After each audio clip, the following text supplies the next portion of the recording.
এটা কি হতেছে? এটা আমার হচ্ছে মুখ মুছার গামছা। এটা দেখে কাউকে লেগে মুছতেছে প্রত্যেকটা দিন। এটা হরে প্রত্যেকদিন তার লাগে আমার গামছা ধোয়া পরে মুখ মুছুর লাগে।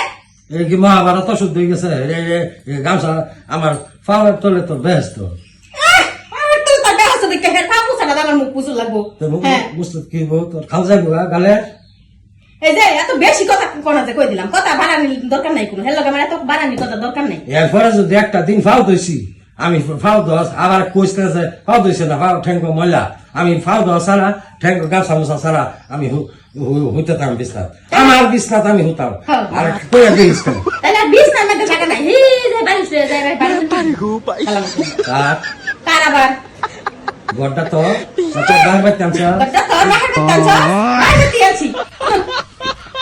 টুম টুম টাড়াও। এটা করতেছে নাকি? হ্যাঁ এইটা যে আমার মুহের ক্রিম, আমি আতো পাও মুহের মধ্যে ডলি। এইটা দেখি হ্যাঁ ডাকবেন। হাই রে খুদা রে, দাঁতের ক্রিম নাই এমনি সাদা। হ্যাঁ ব্রাশটা তো আমার হাই রে খুদা রে খুদা। হেয়ার ব্রাশ কই? আমার বাড়িতে তোর বাড়িতে দিই কি হয়েছে? অসুবিধা কি? আমার দাঁত তো লাগাইছি, আমার দাঁত তো দরকার নাই। এটা কোনো কথা হইলো? তাহলে যদি এরকম হইতো তাহলে একজনের ব্রাশ আরেকজনের ব্রাশ করতো, তাহলে তোর সবার ব্রাশ থাকতো আলাদা আলাদা। বলে আমার মুখটা তোর ঘিন্না হরে, মুখের দরকার পড়ে না তো। মন নাই যে কি কয় হকবার। হ্যাঁ কেন মধ্যে কি লাগাই দিতেছে এটা।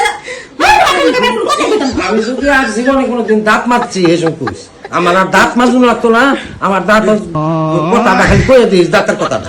হ্যাঁ আমার দাঁতে কোনো কামি হতো না।